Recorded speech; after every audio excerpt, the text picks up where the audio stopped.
I'm kidding. All right. Hey, everybody. My name's Marco. And I'm Ashley. And you're listening to Getting Spooky with It.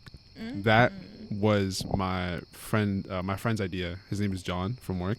Hey, shout out John. Originally, I had a super long, stupid name. It was like the Super Scary Spooky Podcast Spectacular or something. Yeah. But he's like, no, scrap it. It needs to be catchy. So I was like, yo, Getting Spooky. He was like, Getting Spooky with It. And I was like, okay, that's pretty solid. That's cute. But honestly, I think the first one was fire too, especially after today's episode. That's what I'm saying. But whatever. It's fine. It's done with. Before we get started, I do want to give a shout out to our sponsors. We got NordVPN. No, I'm kidding. I'm just joking. I pulled this joke off with Andrew last time. He was laughing. We have no sponsors. Like I said last time, we're broke. So if anyone wants to sponsor us, that'd be cool. That'd be awesome. Get some funds. Yes. So basically how this is going to work. Actually, before we do that, I want to, just like last time, give credit where credit is due. This podcast is inspired by 3 separate podcasts that I'm a big fan of. Stories with Sapphire, Theories of the Third Kind, and Heart Starts Pounding. Those are all really good podcasts. So yeah, they're really good. One of the Theories of the Third Kind is 2 guys, just like kind of like they're kind of just, it's like bro talk, but like about like things that are like out of this world. And then Heart Starts Pounding is this girl who just talks about like scary experiences. And then Stories of Sapphire is mostly Filipino based, but she's in the US, but she just talks about like a bunch of scary stuff basically. Yes, I love that. I gotta take a listen. Yes. So yeah. Do you wanna? So how Andrew and I chose this last time, who goes first, is we flipped a coin. But I was thinking ladies first, so if you want to go first, or I can flip a coin. You know what? I'll take it. Yeah? I'll take it. Ladies first. I love that. Take notes. Before we start, do you want to say anything? Anything you want to say, put out there into the world? Follow this podcast, this YouTube channel. Yes. I agree. You should follow it. Also follow mine. I don't have many videos on it. Mm-hmm. I'm not as cool as Marco, but I guess. I wouldn't say I'm really cool. So yeah, if you want to go first, if you want to, go right ahead. Okay. If not, I don't mind taking the lead. But okay. The stage is all yours. Thank you. Oh, and we also have a special guest with us. Actually, we have 2 special guests. Please introduce yourself. Hi guys, my name's Andrea. I'm Ashley's little sister and Marco's little cousin. And we also got Luna, our dog, in here. Yeah, say hi, Luna. Yeah, see, that was her. That was not me. That was totally her. That was all her. Whenever you're ready, Ash, go right ahead. All right. So I'm gonna set the stage a little bit. So this is back in 1970s.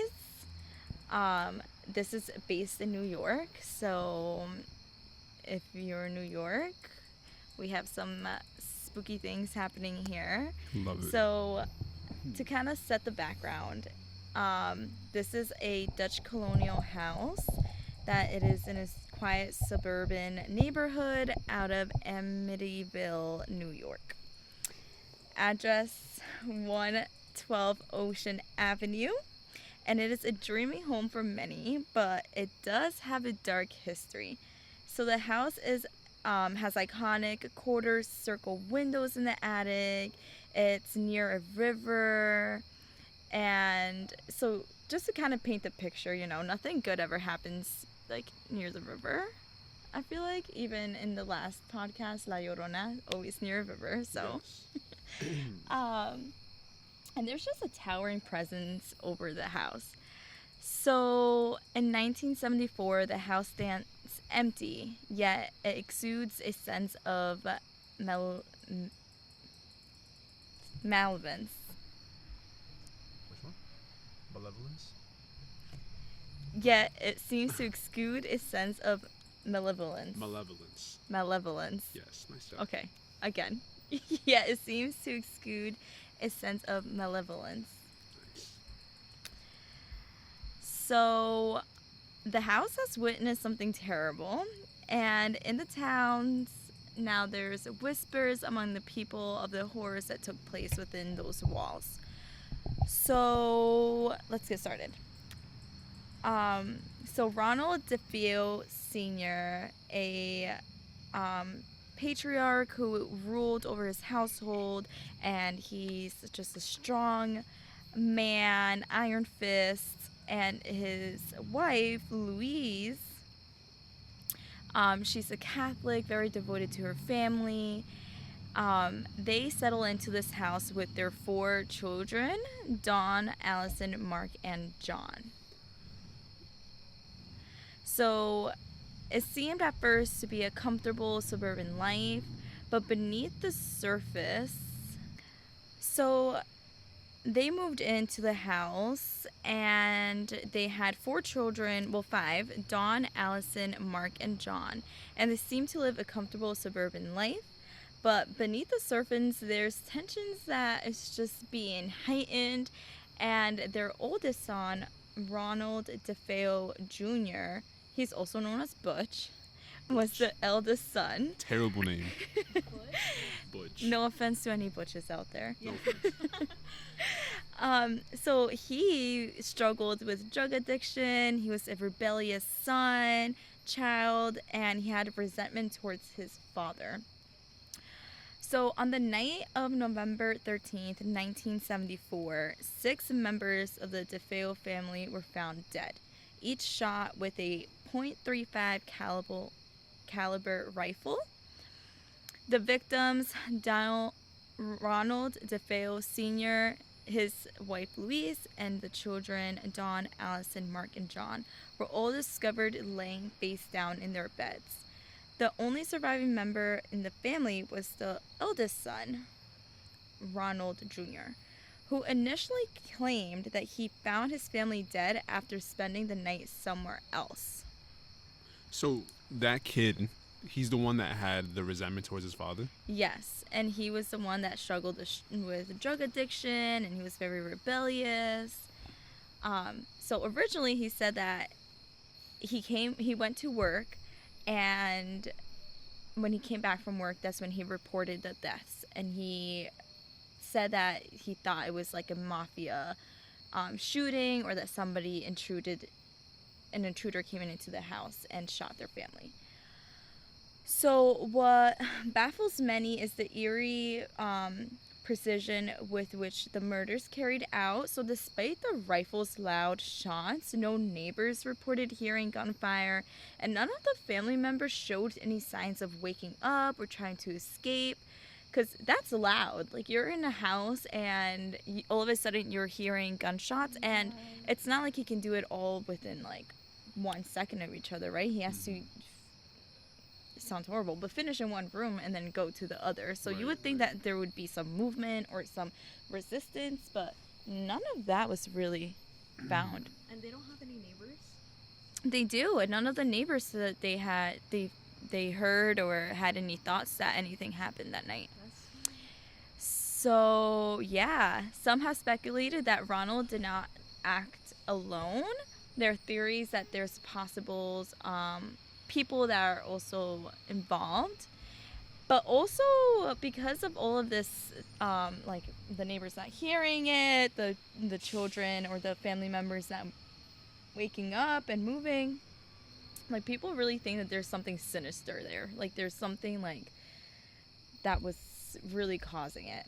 So as the police investigated, Ronald began to unravel his story. So remember, at first he didn't really confess to it. He said there was an intruder, but as the police started investigating, Ronald started telling the police that he was the one that did it.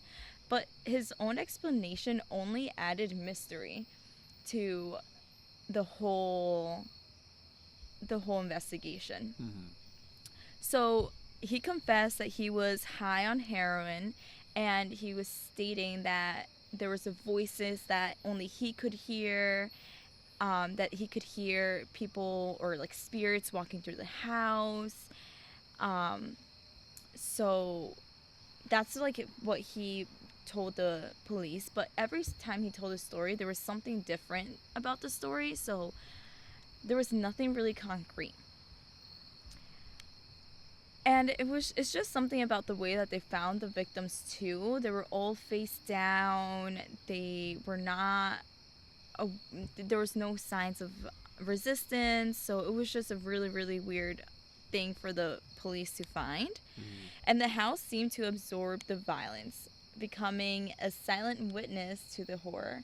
So he claimed that the voices had urged to kill his family.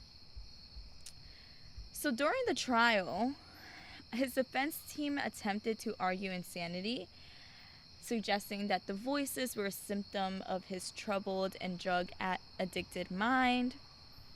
However, many remain unconvinced, especially because the story changed several times throughout the years.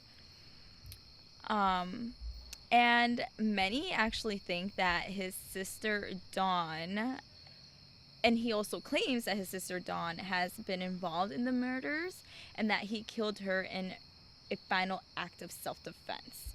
So that is something that we will never know too. But keep in mind, everyone was found laying down. Including Dawn. Yeah, with no signs of resistance. So I'm not really sure about that. But so whether it was mental illness, drugs, or something inexplainable that drove Ronald Jr. to kill his entire family, we will never really fully know what happened that night at 112 Ocean Avenue.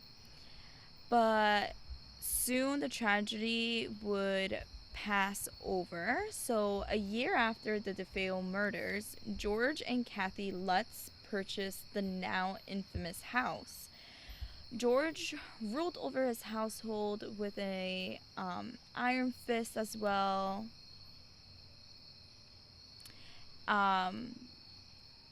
And the wife was also very devoted to her family, and they actually found this house at a cheap price, so they fell in love with it, and they thought it was a perfect place for their family to move. They did know about the events that had taken place there, but they were confident that the house history was just history and that it wasn't going to affect them, or what's in the past is in the past. So in December 1975, George and Kathy purchased the home with their children, Daniel, Christopher, and Missy. So the Lutzes, they were a young family, starting fresh, unaware, or maybe like ignorant of the darkness that lingered in the house. However, ever since the very first day, the Lutz family reported strange things happening and escalating into, starting from nightmares into supernatural terror. So just within days, strange things started happening. Cold spots would appear in the house. The family would hear strange noises at night, footsteps whispering from other individuals from other rooms would be heard, and doors slamming, even the windows slamming. So, yeah. I would have been gone so fast. I would have picked up my things and moved. I wouldn't even bought the house. Yeah, but I don't know. Knowing that somebody was killed in a house, and Yeah. that's why it's so cheap. Murdered. Someone Their murdered, family. and not it's 6 people, Yeah. and you decide to stay there anyways. Yeah. I don't know. No. Nah, that's not something that's crazy. Yeah. So they said that the house seemed to really turn on them, almost as like if it was alive, like the house could like read them. The cold spots appeared throughout the home, and George became obsessed with keeping the fireplace going because he was unable to get that cold feeling from his bones out of him. It would follow him everywhere. And Kathy would experience nightmares. They would also smell like really like gross odors throughout the house. and they claimed that they have been attacked with doors slamming on them, and they just knew that there was an evil presence just around and always shadowing them. So their daughter Missy began speaking to an imaginary friend named Jody. Yeah. And she would describe this friend as a pig-like figure. That later their family would say that they actually saw in person, and one day the dad was outside cutting wood because he was obsessed with keeping the fire on, and he looked into his daughter's bedroom, and he sees this pig-like figure with red eyes, like just in there. So he runs up and he sees Missy just laying, taking a nap, sleeping, but he could have sworn that he like saw like her standing in the mirror in the window with the pig-like figure next to her. So was her bedroom on like the first floor? I think it was on the second one. So how was he able to see that she was sleeping, or did he just know that she was sleeping? Because he ran up. Oh, he ran up. after When he seeing saw it. that, he ran up, and she was like asleep. Okay. So they owned a dog, Harry, and the dog like almost died a couple of times on them. He almost choked on his leash after trying to escape the yard. And many things were just happening. George was just changing and transforming, and he was becoming withdrawn, paranoid, and very aggressive. He kept waking up at 3:15 a.m. every night, and that's the exact time that the shooting and the murder happened. So he begins hearing Butch telling him to get out. And George's mental state just deteriorates. Him and his wife's relationship it was just breaking down because the house was getting in the way. And they reported seeing demonic faces staring at them through the windows and walls, and mysterious, vicious substances like just coming from the walls. Really? And one of the most famous incidents was when they called a priest over to bless the house, and during the blessing, the priest reported hearing a deep voice commanding to get out, and shortly after he developed pain throughout his body and he had to leave. And when he left, he saw that there was blisters on his hands, and that was just a physical manifestation of the dark force that was just in the house and did not want the priest. So the priest attempted to contact the family afterwards, but communication was blocked. There was no way to communicate and try to fight this evil presence. So the house itself came alive, and like I said, the walls would ooze with green, like gelatin substances. The windows would shatter. Strange prints were found in the snow outside when it would snow. Kathy has felt a force physically grab her and push her, and it's left bruises on her. So in the final days, the haunting reaches its peak, and George becomes increasingly unstable, on the verge of snapping, while Kathy is plagued by violent nightmares, and the children begin to suffer as well. So Missy tells her parents that Jody wants her to stay in the house forever, while Daniel and Christopher are tormented by unforeseen forces, their beds being elevated in the middle of the night. And on the 28th day of living in the house, after one final night of relentless terror, the Lutz family packs up and flees, leaving most of their belongings behind, and they vow to never return, convincing that something evil still lurks within the walls of 112 Ocean Avenue. That's scary. Oh my god. Isn't that insane? No, yeah, that's very insane. Have you seen the movie Amityville Horror? I have not. But while I was doing this research, I did see that there is a movie that came out, I think in the late 1900s, and then in the early 2000s, I guess they made another one with Ryan Reynolds. Daddy Reynolds. That's what I call him personally. Yes. Yeah. I know he's the father. I saw the movie a long time ago, but I really don't remember much. But I remember there being a dog, and I remember like you said, the dog almost died a couple times. Mm-hmm.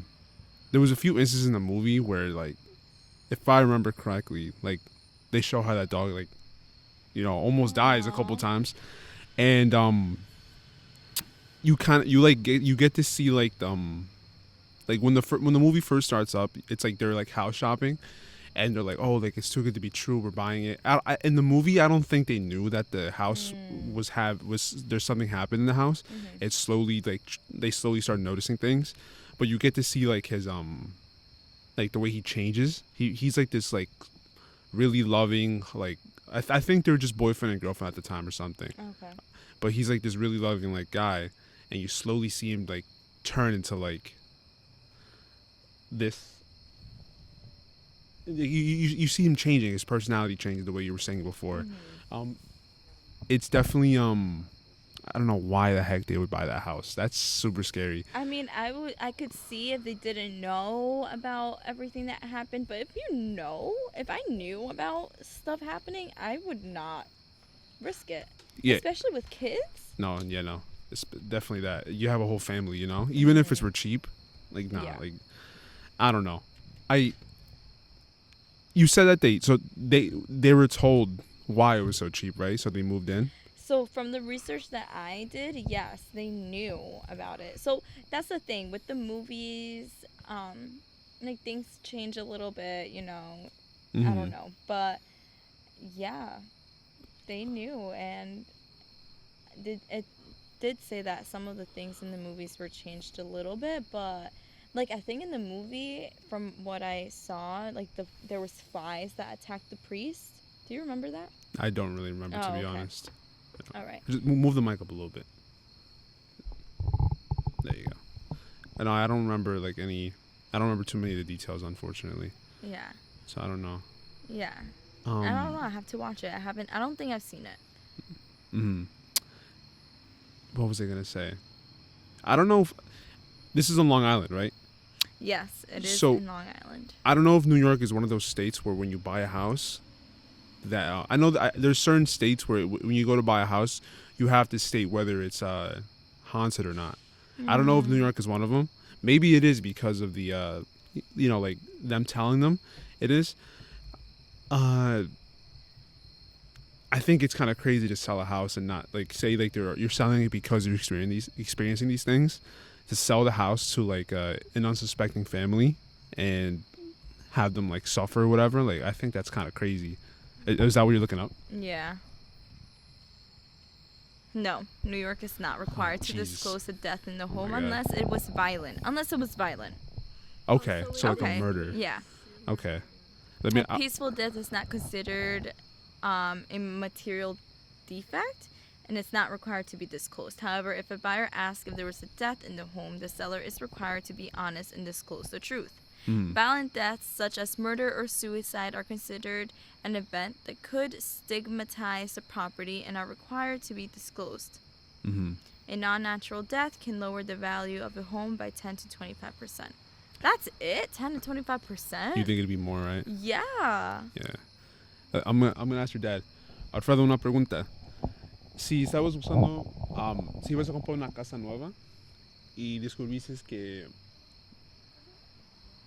que espantan o que han matado gente en esa casa. que gente ha morido o muerto, pero porque de lo que pasó, te dan un descuento, something too good to be true, te dan like something really, like a really good discount. ¿Lo compras o no? Oh, Y les he's dices thinking a like ellos a que esto businessman. es lo que pasó. Damn. Okay, I respect it. He was honest. He was honest. No, yeah, that's definitely, I don't know. you fix it up. And that's esa casa? If I had to, Oh, I'd man. No Gee, manches. nah, I The don't know. evil spirits are gonna. Yeah, they're gonna get mad that you're messing up what's Or Yeah. at least not alone. I wouldn't go in there alone. I'd have someone with me at all times. That's and they're scary. gonna attach to your soul and your body. That's what they say, right? Soul ties. Yeah, no. Oh my gosh, yeah. And it's just crazy what people do because I just saw this movie of this little girl, like, oh, we saw it. What movie? What movie? Scary Stories to Tell in The Tell in the Dark. Mm. The one with the I know what we're talking about. Is that her name? She's like a little girl. She's like a teenager. And Sarah Bellows. That's her name. Okay. Like the scary girl Mm-hmm. in the movie. Like this little girl, like, or this like teenager. She goes to this haunted house, and it's probably like a fictional movie. I'm pretty sure, but she goes to this haunted house. They know it's haunted. They know the stuff that went on there, or like what was perceived as to what happened there. Like this little girl went insane or whatever. Like she was just mental, and she took the book that's like haunted, but then it turned out that like the little girl, like, she was abused by the family, and like they just like did not like her. I forget what like exactly happened. That like the name of the movie, I could be wrong, but like I remember back in elementary school, I used to read like there's books about it. Yeah. So I guess it's kind of like Goosebumps almost. Mm. They have it's like an anthology. They just have like different stories, and I guess maybe that's just one of the stories from the movie or something, Mhm. or I don't know. Maybe it's something brand new, but I have to watch that movie. I think it sounds super familiar. I think I've seen it like one time or something, or didn't finish it, but that's It was good. yeah. Well, when'd you watch the movie? I'm surprised you watched a horror movie on your own, like you decided to do it. It's like, I don't know. I was open to it because it's like PG-13. Uh-huh. Like it's not supposed to be that scary. So Honestly, even though it was PG-13, it was still scary. I yeah, felt I like. just like it was just like the story of it. Like it wasn't any like jump scares or whatever, but it was just like the fact that like I don't know. Honestly, I liked it though because a lot of the scary movies now are like demonic or very bloody, gory, and You don't And always need I- that to make a good horror yeah, movie. no, you don't. And I don't know, with me, especially when it comes to like religious, like demonic, I just don't. I would go and see it in a movie theater maybe, but watching it in my house, I'm just like, no, thank you. I do not want to even like open up that Mm-hmm. from my house. Mm-hmm. Upside down crosses, I don't mess with that. Mm-hmm. Well, that last statement you made before the upside down crosses is kind of making me rethink my topic. My topic is demons. Okay, but we're outside the house, so it's like it's not coming in. Okay, cool. That's why I told you earlier that I was I'll say a prayer. yeah, we could do that. Andrew and I, that's what los persinamos when we started talking about La Llorona. Honestly. Yeah, because Yeah, I should Andrew have started done that in freaking the out. He didn't beginning. freak out, but he was in like a little like he was like, oh. Were you guys in his house? No, we were outside my house. And there's a creek near your house. Oh, I didn't even think too. about that. Yeah. Oh my god. Should we tell the story of your house?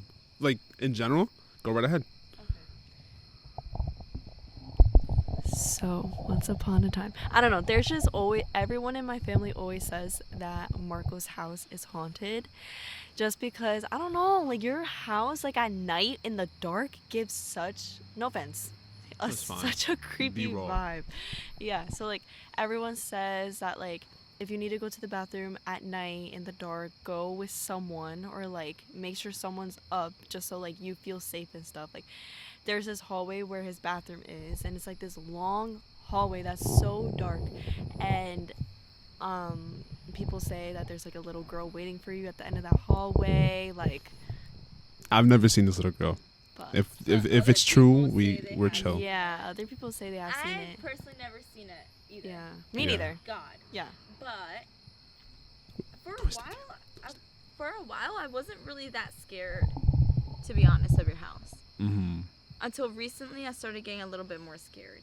Do you feel it, or is it just the fact that you've No. heard other things? I think it's that I've heard. I don't feel anything. So many people have like so many stories and stuff, and I just think the fact that it kept on getting repeated. You know how it's one of those things that whatever is repeated so many times, like you start to like suspect and like have suspicions and like think it's true.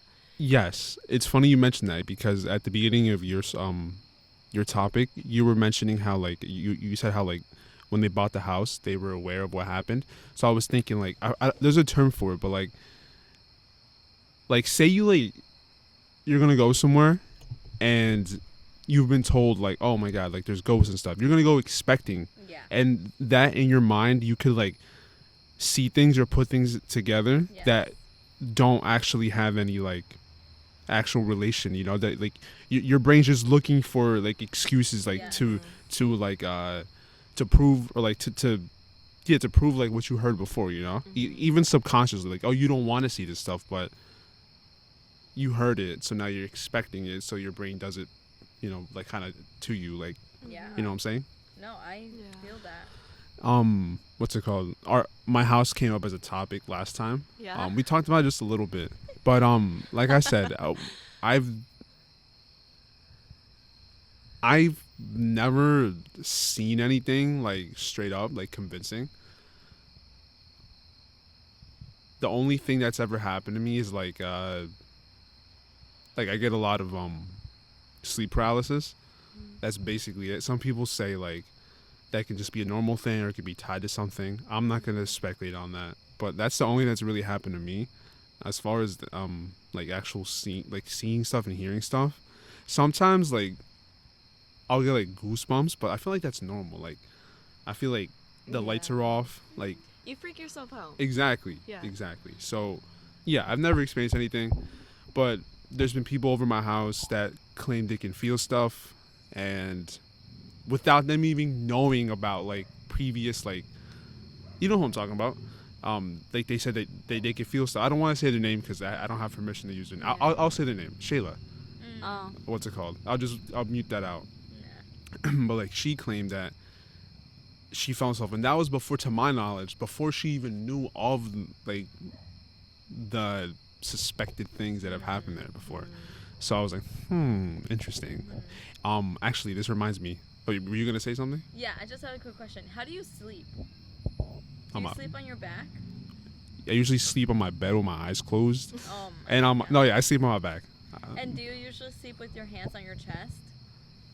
I don't know. Let me Because see. they say that you're more prone to getting sleep paralysis if you sleep like exactly like that. Like that? Yeah. I usually sleep like I'll sleep like this, or like this. No, I've heard that sleeping on your back like makes you more prone to sleep paralysis. I've heard that too. I think all the times I've had sleep paralysis, it's been on my back, my neck, my back, like my pussy, and my crack. But yeah, I don't know. Oh, I was gonna say, so you probably heard this story like a long time ago. My mom and I were chilling in her room. This is like over 10 years ago, and someone knocked on the window outside. Oh yeah, that happened recently, no? It literally happened not even 2 weeks ago. Again. It happened again. It happened again. Yes. I don't know if that's gonna pick up. Pointed towards like both of y'all would just be best. It happened again. So I remember I think I had school the next day, so I was up late, just chilling in bed, and like 30 seconds. So I got a text from my mom saying "otra vez tocaron," and I instantly knew what she was talking about. But like 30 seconds before that text, there was cars driving by that were really loud. But it woke her up from her sleep, and cars don't do that to her. So I'm like, "Are you okay?" She's like, "Otra vez tocaron la ventana," and I'm like, what?" She goes, "It woke me up." So I open the window and I look outside. There's nothing there. So I start trying to like replicate the sound. She goes, "This is exactly what it sounded like, but louder." It was like something like that, like someone throwing something. Or so I was thinking like, well, there's no way that anyone can get up here. Yeah. I'm not Even gonna. if they run away, like Yeah. Too far of a distance to like. Maybe it's a bat. That's exactly what I said. I'm thinking maybe it's a bat. The last time it happened was years ago. Like, you never know. Animals are stupid. Like, it Yeah. probably just, because my mom keeps a light on, it probably saw the light. Maybe, I don't know if they're attracted to the light or what, but maybe it thought it could go through and it just slammed into the freaking window like an Sometimes idiot. birds, like hit my Really? windows. Yeah. How often does that happen?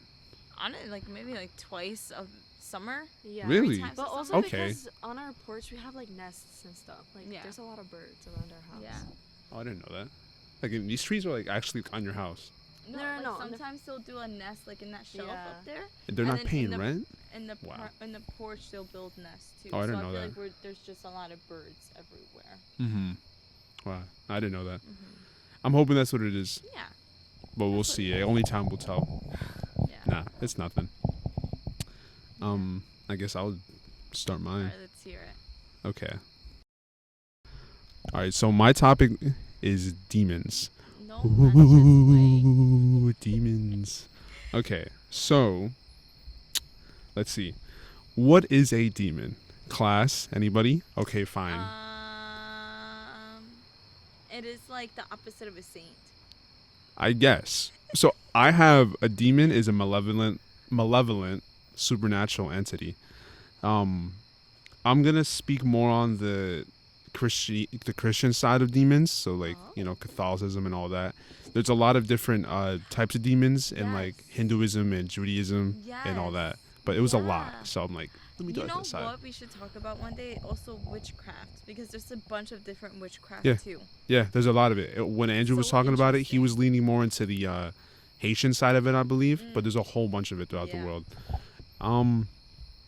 So let's see. I don't know if mine isn't gonna be as in depth as yours. This is literally what happened last time. Andrew was like on it, and then I was just kind of like, I kind of felt like I was just reading off of something. But yours came out really fluid, Oh, really thank good. you. All right, so let's Thanks. see. So just a heads up, demons do not cause temptation. They are the cause of both physical and mental pain and suffering, but temptation is specifically only reserved for the devil, is what I got. Oh. By the way, I'm not a super religious person, so if anyone's listening and they're like, "Oh, that's wrong, you're stupid," please comment and leave it. Constructive criticism is fine, and if you hear anything that I said that's wrong, be like, "Actually, okay." You know, I like going to church and stuff, but I don't know the Bible like front to back. So Okay. I probably won't catch on anything. Let's see here. So there was a Greek monk named Michael Psellos, Psellos.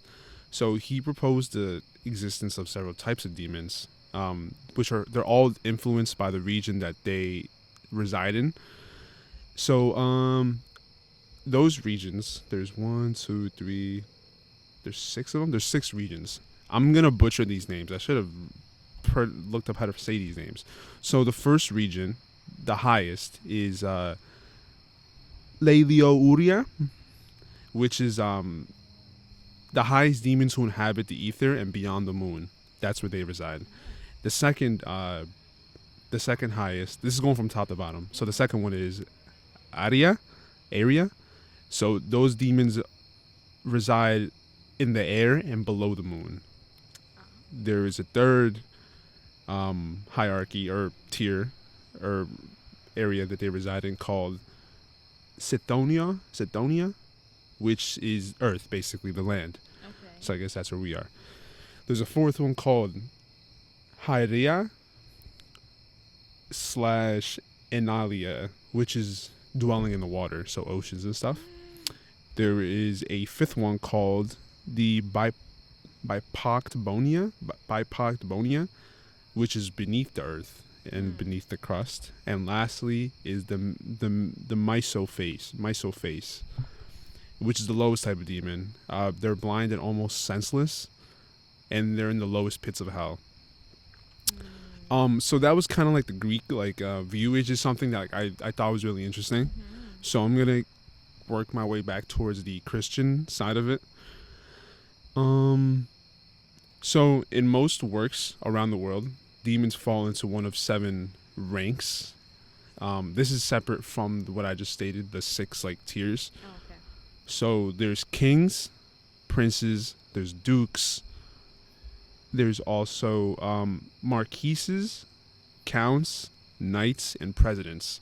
So I have the definition of like the top 3 because those were the most interesting to me, or just kind of like their explanation. So kings, the kings of hell were those angels who were closest to Lucifer when he led the rebellion against God Almighty in heaven. Princes, these are demons who are very powerful, who joined the rebellion in heaven with the kings. And dukes, the dukes of hell were the many angels who joined the rebellion after seeing how many of the higher and more powerful angels had already begun the assault against the throne of the Almighty. Most fallen angels were given this title, so I guess just most demons that you hear of fall under the category of dukes. Something really interesting too is that there's a lot of popular demons in movies and stuff like that. But there's 7 of them that are more popular than like the rest of them. There's a whole bunch of them. And these were actually based off of the 7 deadly sins. So one, you have Lucifer, who is he represents pride. You have, it kind of sounds like Mammon, like the Spanish word, but it's Mammon. He represents greed. Then you have the third one, who his name is Asmodeus. That's a really cool, I think that's a cool name. It sounds very like, I don't know, mystical. He represents lust. Then you have Leviathan, which he's supposed to be like a giant sea creature, almost like a snake type thing. He represents envy. Then you have Beelzebub, who represents, how do you say this word? Gluttony? I think it's gluttony, right? He's actually, have you seen the movie Hereditary? Isn't it that girl? And her head gets chopped off? Yeah. Wait, isn't she deaf? Is that the one? I think she's deaf or something, or she's blind. So Something like that. I don't want to spoil the movie. Oh wait. Oh no, I don't know. You know what I'm I was just thinking of this movie today too. Really? Yes. Have you seen it? Yeah. A long Did you time think ago. it was scary? I didn't think it was scary at all. I thought it was just like ugh. Yeah. yeah, like they show like that. I don't want to spoil it, but like that scene, you know which one, Honestly, which one I'm you can talking spoil about. it. I'm probably not gonna watch it. So there's this scene like at the beginning. Who's the main actor? The guy from the Naked Brothers band is in it. Alex Wolf? Yeah. Nate Wolf, Alex Wolf. So he's driving his I guess he smoked weed or something, so he's driving back home from a party. So he had to babysit his little sister. So he took her with her. I think he was like smoking or something. So he's like, all right, it's time to go home. So they're driving home. And I don't know why she decides to stick her head out the window, but they're on this long straight road. And I think he just happens to drive by one of those like street signs, and straight off, she was she had something. She had like some sort of like deformity, right? Yeah. I think Something so. with I her remember. face or like something like going on like mentally. This movie came out a long time ago, no? I think like 2018. Yeah. What's it called? But yeah, so they drove by, and then she stuck her head out, and it got cut like clean off. And that's like kind of like within the first 10 minutes of the movie. I think that's the part that people are most like talking about the most, because honestly the rest of the movie I really don't find it scary. But Beelzebub, or however you say it, Beelzebub, he, if I remember correctly, he's the demon that's present in the movie. I think you actually get to physically see him as well. I hope I'm right. I'm pretty sure it's Beelzebub. Anyways, what happened? Beelzebub sounds such like an animated character. Like, Yeah. It's scary. Well, when I was looking him up, he's actually, it doesn't look like a person. With the pictures that were showing, they look like flies. Like it was like a big ugly fly is what it looked like. But anyways, he represents gluttony. The 6th one is Satan, and he represents wrath, rage, you know. And the last one, his name is Belfegor, and he represents sloth. So that's basically like, if I remember correctly when looking this up, it's like not pursuing faith, like just kind of like not caring about it. Like that itself, I guess, is a sin. Yeah, actually, I'm kind of curious on the definition real quick. Sloth definition. Sin. Sloth is a deadly sin in Roman Catholic theology and is defined as a lack of physical or spiritual effort that is considered culpable. It is often used interchangeably. And sloth is considered one of the most difficult sins to define because it refers to a variety of ideas. The word generally means laziness in Judeo-Christian traditions. And I remember seeing something earlier about it. Basically, it's a sin. It's super like dangerous or whatever because from not caring about it or like from a lack of spiritual faith can come so many other problems, and that's why I guess it's like a sin. So yeah, that's what I Kind have. of makes sense because all of the other like demons that you've mentioned is sin. Like greed, rage. Yeah. All of that is like things that you're not supposed to. Jealousy, you're not. It's not. Yeah. I fun fact, the SpongeBob, all the main characters in SpongeBob, they actually all represent one of the 7 deadly sins. So I think actually here I'm gonna look this up real quick. SpongeBob. Oh, yeah. What's that little guy? What's his name? Plankton? Plankton is greed, because all he cares about is money. No, that's Mr. Krabs. You're Oh, thinking shit, of Mr. that's what I Krabs. Oh my god. Here. Wait, That's Plankton is crazy. jealousy then, no? Because he I wants the think secret I recipe think so bad. he's jealousy. Here, I have it here. So SpongeBob represents lust. Patrick represents sloth. Sandy represents pride. Squidward represents wrath. Gary the snail represents gluttony. Plankton represents envy. And Mr. Krabs represents greed. Wow. Yeah, I remember hearing about that a long time ago. But they're supposed to represent that. That's crazy. No wonder why I never liked SpongeBob. SpongeBob's so awesome. I fucking love it. It's so funny. So I want to jump into let me look them up real quick. All right, let me find them on this page.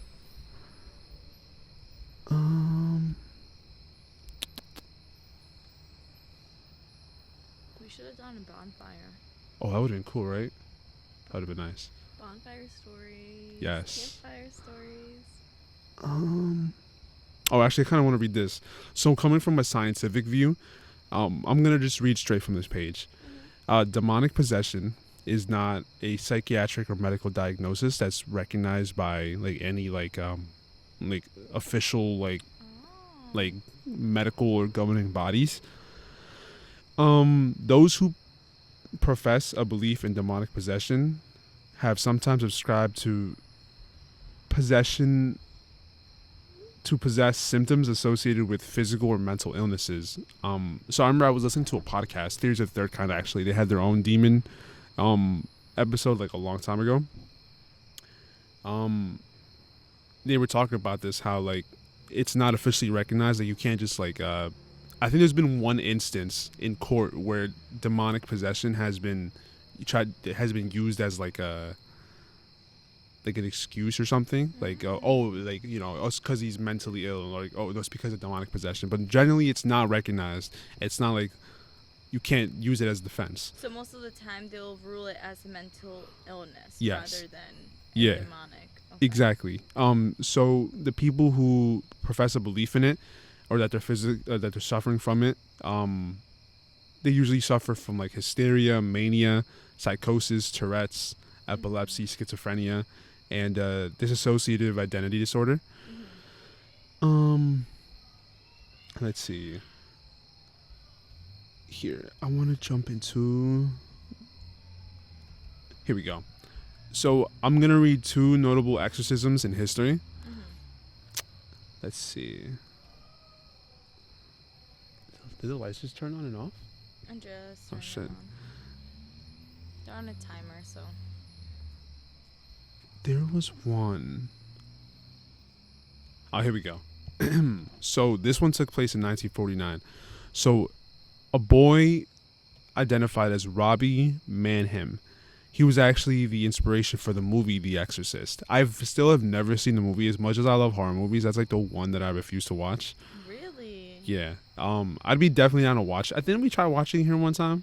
I feel like we tried to. I don't know, but that's like the one movie that I haven't like I kind of refuse to watch, just because the face of the girl.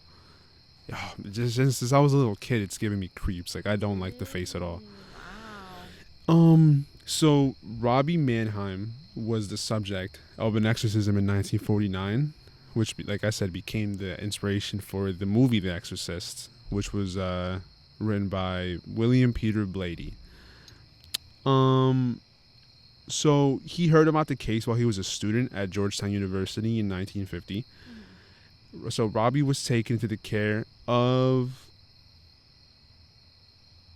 Luther Miles Scholes. And after psychiatric and medical doctors were unable to explain what was going on with him, he was a teenager, by the way, at the time. They performed an exorcism on him. Performed the first exorcism on the teen. So I guess there was multiple. Let's see. So the exorcism was partially performed by Cottage City, Maryland, or in Cottage City, Maryland, and in Belnor, Missouri. So I guess it's two different areas, by Father William S. Bodern. And he was a Catholic priest in St. Louis, Missouri. I do have another story, really short as well. Oh, here we go. So this happened in 1975. This lady's name is Anneliese Michael. She was a Catholic woman from Germany who was said to be possessed not by one, not by two, not by three, not by four, not by five, but by 6 or more demons. Oh my gosh. Let's see. And she went on a 10-month-long exorcism. 10 months. It was her choice to get it done. So there was actually a movie about it, The Exorcism of Emily Rose. Or they're just kind of loosely based off of them. There's also another one called Requiem. They're loosely based on on that experience. And it features, those two movies actually feature the original audio tapes from the exorcism. Oh wow. There's so much. So Theories of Third Kind, again, I'm gonna bring them up. They had their own exorcism episode, and that as a topic itself, you mentioned that earlier, right? Like having that a topic, or yeah. There's so much to exorcisms. It's kind of crazy. Like it's literally its own thing that has so much history to it, which is really interesting. So the two priests and her parents were convicted of negligent manslaughter for failing to call a medical doctor to address her eating disorder, as she died weighing only 68 pounds. Jeez. This might have happened during the exorcism. The case has been labeled a misidentification of mental illness, negligence, abuse, and religious hysteria. That's some scary shit, you know. I told this to Andrew last time. Like, I'm not exactly a believer of like all these like aliens or like ghosts or anything, but what I believe, you gotta wait. I don't like necessarily like. I'm not out here being like, oh, this is real, this is real, this is real. But what I do believe is that there's more to this, like the earth, the world, the universe, than I think is like possible for humans to even know. Yeah. So I don't count anything out. So like, that's some scary shit. Exorcisms and all that. That's insane. Did you watch the movie? Oh my god, what movie am I thinking of? Oh, the new Exorcist movie. Didn't we watch it together? I'm not sure. I could have sworn we watched the movie together. The one with the two girls, and they like go out into the woods, and then they disappear for like a couple hours. Yes, Like, yeah. that movie that was I think so. That's part of the official like exorcism, like the Exorcist like story. What? I remember getting shivers watching that shit. No, That was scary. that thing scared the shit out of me. Oh my god, the voices, the faces. Yeah. Not for this guy. No. Nah, hell no. No, thank you. Let's see. There's something called a gay exorcism. Oh yeah, Cases that you exorcisms. think Yes. are like very like crazy good. Mm-hmm. No, like interesting. Interesting, exorcism yeah. Stories. Right. Yeah. So yeah, that's basically what I got. Wow, I'm drawing a blank.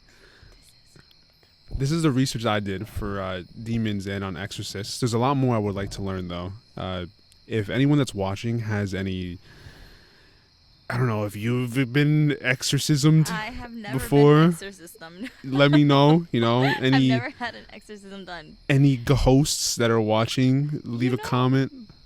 I haven't had an exorcism. Well, this wasn't an exorcism, but one time when I went to Oaxaca, my grandma, she's like very like old school fashioned, and like she is like a very naturalist herbalist. And one day I went out to use the bathroom because the bathrooms are outside. Mm-hmm. In the shed. And one day I went out to use the bathroom, and I didn't know that my uncle was in the bathroom. So he came out as I was going in, and it scared me. Like, it scared me so bad. So then I went inside, and I guess like I was all pale. And then my grandma took some type of tequila. I think it was mezcal, and she literally like took a big gulp in it and just like spat it all over me. And I was What? just like, why did you just spit on me, Grandma? Did you swing? No. Couple it's elbows. Like, She she's just not my she just great-grandma, spit but on she's you older. though. But it's because she believes like when you get scared, like the spirits, the evil spirits, like you're more vulnerable for them to like take over you. So no, it's not an exorcism, but like it's a protective. For me, it looked like in the moment it kind of seemed like an exorcism. I'm like, why are you doing this to me? Yeah. But yeah, there's a lot that goes into exorcisms. And You said that your grandma, right? yeah. That she believes that like when you're scared or something, like that you're more like vulnerable. Is that what you Yeah. said? Yeah. So that is stuff I've heard before. Like people that are like dealing with things in life, like say like they get into like a really dark space, like mentally or whatever. They tend to be prone to or they say that you make yourself more vulnerable, or you end up being more vulnerable to like evil entities like that. So Yeah.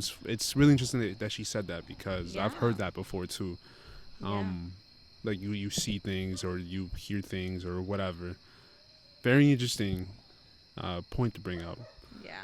But other than that, I don't really got much. My next topic, I'm gonna research the shed of it. It's gonna be better than yours. No, I'm kidding. I'm kidding.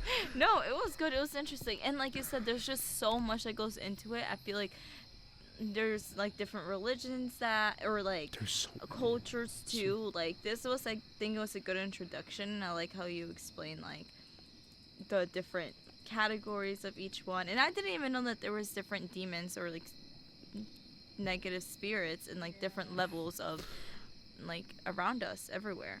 Yeah. So it was very, very interesting. Pretty cool. I saw there was like specific numbers. Like again, there's different variations, but there was like 64 prominent demons. But then I think in the Old Testament I read that there's only one. They only talk about demons one time, literally one time. In the New Testament, it's a lot more like prevalent. It's a big number of demons, so I forgot what the number was, so I'm not going to try to it was like in the millions. Like it's a specific number. It doesn't change. It stays the same. It stayed the same throughout like all of history. But the number's supposed to mean something, and I guess that's where like the 666 comes from. Oh. Because it was something along the lines of like there's like 66,666 like regions or something, and then each one is overlooked by 6,666 kings, and then under them there's like 666 lesser demons that look over stuff, something like that. And that's apparently where the number comes from. I did not even know there was a hierarchy of Yeah. The whole hierarchy. I remember when I first heard about like all the types of. It was right after watching Hereditary. I was like, I looked up Beelzebub because I was like, yo, this is interesting. And then I found all this the huge list of names and stuff, and I was like, yo, this is actually kind of like, I don't want to say cool, but like it caught my eye. I was like, this is very interesting. I remember at the time I was a little nervous to look at this stuff up because I was like, what if I'm like manifesting something? Opening Yeah, a gateway or exactly. something. Yeah. Exactly. No, But you have to be careful. that's why nos persinamos. Yes. But thank you guys for listening. I would say watching, but there's not going to be a video again. No, this was very interesting. Is there anything you want to say? Any last words you want to tell the world? No, say your prayer, guys. You don't want any crazy things happening to you. That's right. But it is very sad stories that just happen and come up, and yeah. But this was very fun, very interesting. Thanks for hosting me. Of course. Thank you for hosting the area for me to host the podcast. I appreciate it. Great collab. You're welcome. Anything you want to say, Andrea? Just like turn the mic towards you. Same thing what Ashley said. Just be careful. Be mindful of what you do, who you surround yourself with, because I feel like that also has a lot to do with it.